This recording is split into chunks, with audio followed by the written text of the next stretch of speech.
नमस्कार प्रिय भक्तगणों, आज की इस महत्वपूर्ण वीडियो में हम शुक्ल पक्ष की पोत्रदा एकादशी के बारे में बात करेंगे।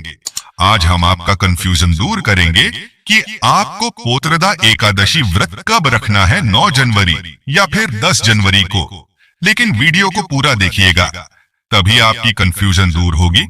तो आज की वीडियो में आप सभी जानेंगे कि पोत्रदा एकादशी कब है, व्रत कब रखें, व्रत का पारण कब करें, एकादशी और द्वादशी तिथि कब से कब तक है, पूजा का शुभ समय क्या है, राहु काल का समय क्या है, व्रत का पारण किस दिन करेंगे और किस चीज से करें, हरिवासर कब से कब तक है, एकादशी के दिन क्या खाएं क्या ना खाएं जिससे आपका व्रत खंडित ना हो। सारी बातें आज की इस वीडियो में जानेंगे, तो आप अंत तक वीडियो में बने रहे। लेकिन वीडियो शुरू करने से पहले एक बार पूरी श्रद्धा के साथ कमेंट सेक्शन में लिखें, जय श्री हरि विष्णु। भगवान हरि की कृपा आप पर सदैव बनी रहेगी और वीडियो को लाइक करके हिंदू रिलीजियस टेल्स चैनल को सब्सक्राइब अवश्य कर लीजिए।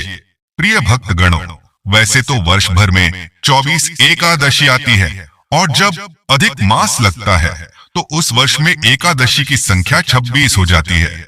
हर एकादशी का अपना विशेष महत्व होता है, लेकिन पौष माह की पुत्रदा एकादशी व्रत का अपना विशेष महत्व है। वैसे पुत्रदा एकादशी का व्रत वर्ष में 2 बार मनाया जाता है, पहला श्रावण महीने के कृष्ण पक्ष में और दूसरा पौष माह के शुक्ल पक्ष में पुत्रदा एकादशी का व्रत किया जाता है। प्रिय भक्तगणों, एकादशी व्रत की तारीख जानने से पहले जान लेते हैं कि एकादशी की पूजा कैसे करें। क्या है एकादशी की पूजा विधि? प्रिय भक्तगणों, दोस्तों, सबसे पहले जानिए कि एकादशी की पूजा आपको कैसे करनी है और पुत्रदा एकादशी इतनी खास क्यों होती है।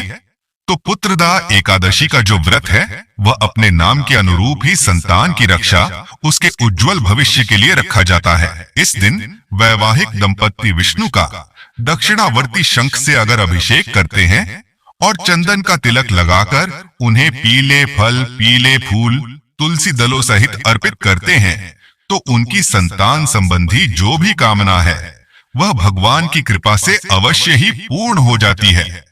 अगर संतान की कुंडली में किसी भी तरह का कोई ग्रह दोष है, किसी भी तरह की कोई समस्या उनके जीवन में है, तो वह समस्या भी इस दिन व्रत रखने से दूर हो जाती है।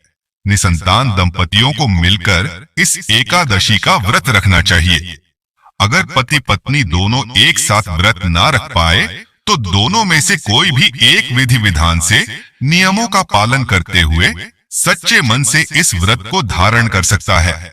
और सबसे जरूरी बात, अगर आप संतान प्राप्ति, अपनी संतान से जुड़ी जो भी समस्याएं हैं उसके निवारण के लिए इस दिन व्रत रख रहे हैं तो भगवान श्री कृष्ण के बाल स्वरूप की पूजा अवश्य ही करें।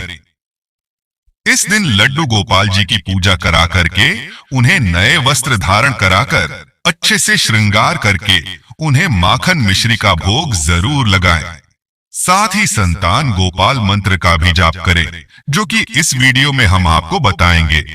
प्रिय भक्तगणों, सबसे पहले जानिए कि एकादशी की पूजा आपको कैसे करनी है और पुत्रदा एकादशी इतनी खास क्यों होती है।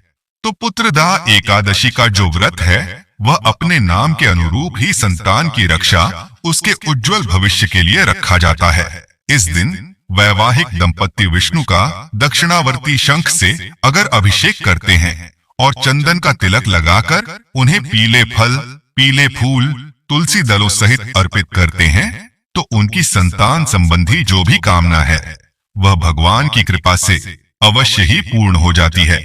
अगर संतान की कुंडली में किसी भी तरह का कोई ग्रह दोष है, किसी भी तरह की कोई समस्या उनके जीवन में है, तो वह समस्या भी इस दिन व्रत रखने से दूर हो जाती है। निसंतान दंपतियों को मिलकर इस एकादशी का व्रत रखना चाहिए। अगर पति पत्नी दोनों एक साथ व्रत ना रख पाए तो दोनों में से कोई भी एक विधि विधान से नियमों का पालन करते हुए सच्चे मन से इस व्रत को धारण कर सकता है। भद्रावतीपुरी में राजा सुकेतुमान थे। उनकी रानी का नाम चंपा था। उनकी कोई संतान नहीं थी, इसलिए पति पत्नी हमेशा चिंता और दुख में रहते थे। इसी शोक में एक दिन राजा सुकेतुमान वन में चले गए। जब राजा को प्यास लगी तो वो सरोवर के पास पहुंचे। वहां कई मुनि वेद पाठ कर रहे थे। राजा ने उनकी वंदना की। प्रसन्न होकर मुनियों ने राजा से वरदान मांगने को कहा। राजा ने जब अपना दुख सुनाया तो मुनि बोले कि पौष मास के शुक्ल पक्ष की एकादशी को पुत्रदा एकादशी कहते हैं। उस दिन व्रत रखने से योग्य संतान की प्राप्ति होती है। तुम भी वही व्रत करो। आश्यों के कहने पर राजा ने पुत्रदा एकादशी का व्रत किया। कुछ ही दिनों बाद रानी चंपा ने गर्भ धारण किया।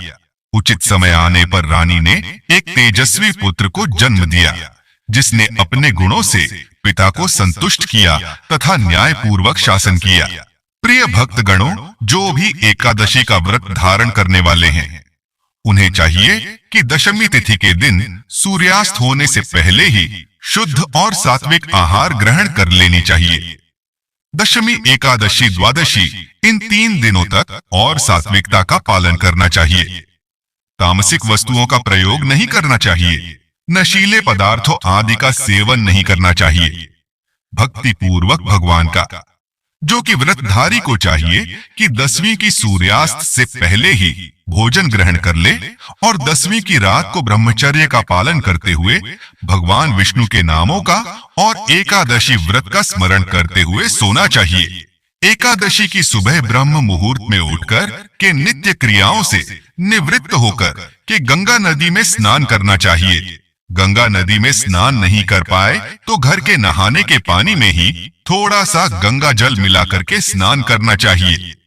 शुद्ध वस्त्र धारण करके व्रत का संकल्प लेना चाहिए। भगवान विष्णु से प्रार्थना करनी चाहिए कि हे भगवान विष्णु के माता लक्ष्मी, आज मैं पुत्रदा एकादशी का व्रत धारण करने जा रहा हूँ या करने जा रही हूँ। इस प्रकार से भगवान से प्रार्थना करें कि यह व्रत मेरा निर्विघ्न पूर्ण हो, हमें पुण्य फलों की प्राप्ति हो, हमारे सभी प्रकार के पापों का नाश हो, आपके मन में जो भी इच्छा हो, जो भी कामना हो, वह भगवान विष्णु से कहे। पुत्रदा एकादशी के दिन, जो कि भगवान विष्णु माता लक्ष्मी और भगवान विष्णु के नारायण स्वरूप का पूजन किया जाता है। इस दिन भगवान का पूरे विधि विधान के साथ सुबह और शाम के वक्त पूजन करना चाहिए। गंध, पुष्प, धूप, दीप आदि से भगवान का पूजन करें। विशेष प्रकार से जो कि बछड़े वाली गाय हो, जिस गाय का बछड़ा हो, उस गाय के दूध से भगवान की प्रतिमा को स्नान करा करके उसे प्रसाद के रूप में ग्रहण करना चाहिए। इससे भगवान विष्णु, भगवान नारायण अपने भक्तों पर अति प्रसन्न होते हैं और इससे अनंत फलों की प्राप्ति होती है। तो इस दिन बछड़े वाली गाय के दूध से भगवान का अभिषेक अवश्य ही करें और उसे प्रसाद के रूप में ग्रहण भी करना चाहिए। निवेद में दूध से बनी वस्तुओं का भगवान को भोग लगाए। ऋतुफल आदि का भगवान को भोग लगाना चाहिए। भगवान विष्णु को अक्षत नहीं चढ़ाया जाता है, इस बात का ध्यान रखें। अक्षत के जगह उन्हें काले तिल या सफेद तिल अर्पित करें। भगवान को तुलसी दल अवश्य चढ़ाएं। उसके बिना भगवान विष्णु का पूजन संपन्न नहीं माना जाता है। तो तुलसी दल भगवान विष्णु को अर्पित करें और फिर पुत्रदा एकादशी की कथा श्रवण करनी चाहिए। भगवान की आरती करनी चाहिए। भगवान अपने भक्तों पर अति प्रसन्न होते हैं। इस प्रकार से एकादशी के दिन भगवान का पूजन करें और रात्रि में जागरण करते हुए समय को व्यतीत करना चाहिए और द्वादशी की सुबह उठ करके नित्य क्रियाओं से निवृत्त होकर के स्नान करके शुद्ध वस्त्र धारण करके भगवान का पूजन और आरती कर लीजिए। इसके बाद ब्राह्मणों को भोजन करवाएं। ब्राह्मणों को दान और दक्षिणा दीजिए। गरीबों को भोजन करवाएं और फिर समय के अनुसार व्रत का पारण करना चाहिए। इस प्रकार व्रत को धारण करने से संतान को संतान प्रदान करने वाली, सभी प्रकार के पापों का नाश करने वाली है और यह सभी प्रकार से मंगल का कारक व्रत है। व्रत के दौरान कुछ बातों का ध्यान रखना चाहिए। एकादशी तिथि के दिन और दशमी तिथि के दिन जो कि चावल ग्रहण बिल्कुल भी नहीं करनी चाहिए। इस दौरान तामसिक वस्तु का, नशीले पदार्थों का सेवन नहीं करना चाहिए। मांस, मदिरा, लहसुन, प्याज आदि का प्रयोग बिल्कुल भी ना करिए और ब्रह्मचर्य का पालन करिए। किसी के ऊपर क्रोध नहीं करनी चाहिए। अपने मन में किसी के प्रति ईर्ष्या द्वेष का भाव नहीं लाना चाहिए। पूर्ण श्रद्धा भक्ति भाव के साथ भगवान का पूजन करना चाहिए। ओम नमो भगवते वासुदेवाय नमः, ओम नमो नारायणाय नमः मंत्र का जप करना चाहिए। पुण्य फलों की प्राप्ति होती है। दोस्तों, चलिए अब जान लेते हैं कि एकादशी व्रत कब रखा जाएगा। लेकिन उससे पहले अभी तक आपने वीडियो को लाइक नहीं किया तो वीडियो को लाइक करके हिंदू रिलीजियस टेल्स चैनल को सब्सक्राइब अवश्य कर लीजिए और हाँ, पास वाले बेल आइकन का बटन दबाना बिल्कुल भी ना भूलिए। तो आइए जानते हैं पौष मास की पुत्रदा एकादशी व्रत का व्रत कब रखें। इस बार एकादशी तिथि प्रारंभ होगी 9 जनवरी दिन गुरुवार को दोपहर 12:23 से उससे पहले तक दशमी तिथि रहेगी और एकादशी तिथि समाप्त होगी 10 जनवरी दिन शुक्रवार को सुबह 10:19 पर। इसलिए इस बार केवल 10 जनवरी शुक्रवार के दिन ही पुत्रदा एकादशी का व्रत रहेगा। सभी वैष्णव जन और गृहस्थ जन एकमात्र इसी दिन उपवास रखेंगे। एक दिन पहले दशमी तिथि के नियमों का पालन करते हुए तुलसी के पत्र तोड़ लेने चाहिए। द्वादशी तिथि प्रारंभ होगी 10 जनवरी दिन शुक्रवार को सुबह 10:20 से और द्वादशी तिथि समाप्त होगी 11 जनवरी दिन शनिवार को सुबह 8:21 पर। एकादशी व्रत के दिन यानी कि 10 जनवरी शुक्रवार को ब्रह्म मुहूर्त सुबह 5:38 से 6:26 तक रहेगा। सूर्योदय होगा सुबह 7:14 पर। सूर्यास्त शाम 5:54 पर। प्रातः काल पूजा का मुहूर्त रहेगा सुबह 5:54 से 7:15 तक। सायंकाल पूजा मुहूर्त शाम 5:42 से 7:04 तक। इस बार शुभ और शुक्ल योग का दुर्लभ योग भी इस दिन बन रहा है। शुभ योग दोपहर 2:37 तक रहेगा। बाद में शुक्ल योग प्रारंभ हो जाएगा। यह दोनों ही योग पूजा करने के लिए, मनोकामना पूर्ति के लिए बहुत ही शुभ योग है। लेकिन इस बार एकादशी के दिन भद्रा भी लग रही है और इस बार भद्रा सुबह 7:15 से 10:19 तक रहेगी। भद्रा के समय शुभ कार्यों को करने से मना किया जाता है। लेकिन इस बार भद्रा का वास स्वर्ग में रहेगा और जब स्वर्ग में भद्रा का वास होता है तो वह धरती लोक पर दुखदाई नहीं होती। ऐसे में आप पूजा पाठ से संबंधित कार्य कर सकते हैं। शुक्रवार के दिन राहु काल का समय रहेगा सुबह 10:30 से दोपहर 12 बजे तक। अब जानते हैं 11 जनवरी दिन शनिवार के मुहूर्त के बारे में। इस दिन ब्रह्म मुहूर्त सुबह 5:38 से 6:06 तक रहेगा। सूर्योदय होगा सुबह 7:14 पर। सूर्यास्त शाम 5:55 पर। प्रातः काल पूजा का मुहूर्त सुबह 5:54 से 7:15 तक रहेगा। शुक्ल योग सुबह 11:49 तक रहेगा और बाद में ब्रह्म योग प्रारंभ हो जाएगा। यह सभी मुहूर्त बहुत ही उत्तम और सभी सुखों की प्राप्ति कराने वाले हैं। राहु काल सुबह 9 बजे से 10:30 बजे तक रहेगा। बात करते हैं व्रत पारण यानी व्रत खोलने के मुहूर्त के बारे में। तो 11 जनवरी दिन शनिवार को आप पुत्रदा एकादशी का व्रत खोल सकते हैं। सुबह 7:14 से 8:20 के बीच में ध्यान रखिएगा। व्रत का पारण आपको शुभ मुहूर्त के अंदर अंदर ही करना है, क्योंकि इसके बाद से त्रयोदशी तिथि प्रारंभ हो जाएगी। प्रिय भक्तगणों, अगर आप संतान प्राप्ति के लिए व्रत रख रहे हैं तो आप गोपाल मंत्र का जाप अवश्य ही करें। गोपाल मंत्र है ओम देव की सुत गोविंद वासुदेव जगतपते, देहि में तनयं कृष्ण त्वामहं शरणं गत।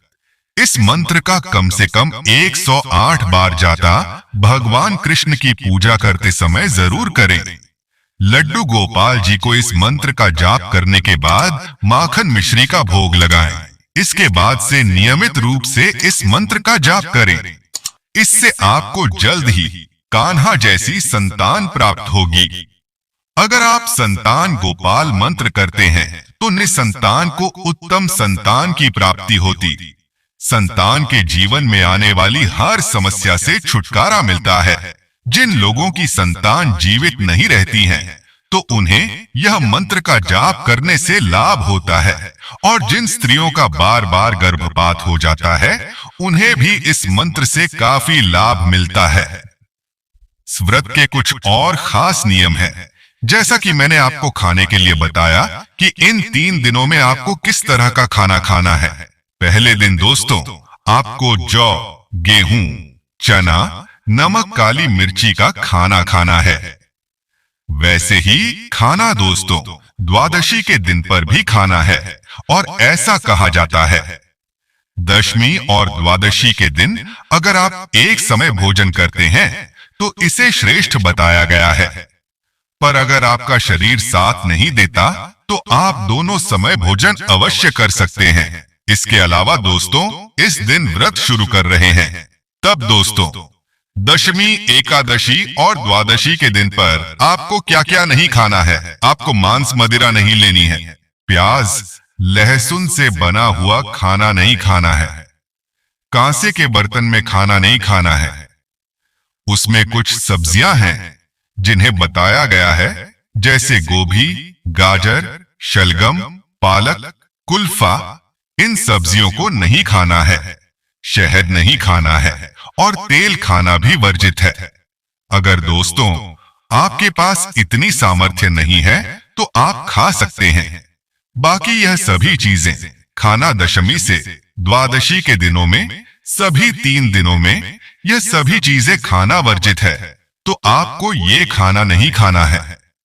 अब हम बात कर लेते हैं आपको, जैसा कि मैंने बताया, जब भी आप एकादशी का उपवास रखे हैं, अगर आपने नहीं भी रखा है तो एकादशी के व्रत का आपको दान जरूर देना चाहिए। किसी भी योग्य ब्राह्मण को आपको हमेशा खाना खिलाना चाहिए, दान दक्षिणा देनी चाहिए। अब दोस्तों यहाँ पर बात कर रहे हैं कि दूसरे को हमें अन्न देना चाहिए, जैसे कि ब्राह्मण को अन्न का दान करना चाहिए। तो आप इस बात का ध्यान रखें कि इन 3 दिनों में कोशिश करें कि आप बाहर का या किसी और का दिया हुआ अन्न ना ग्रहण करें।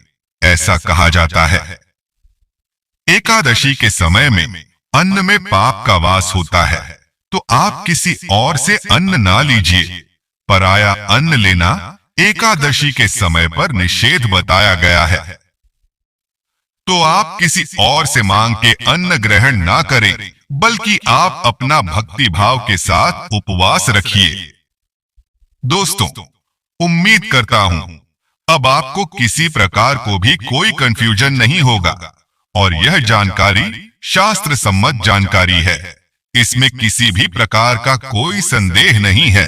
तो दोस्तों, वीडियो को लाइक कर दीजिए, हिंदू रिलीजियस टेल्स चैनल को सब्सक्राइब करके बेल आइकन का बटन अवश्य ही दबा दीजिए।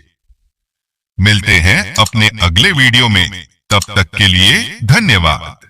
ओम नमो भगवते वासुदेवाय नमः। जय मां लक्ष्मी।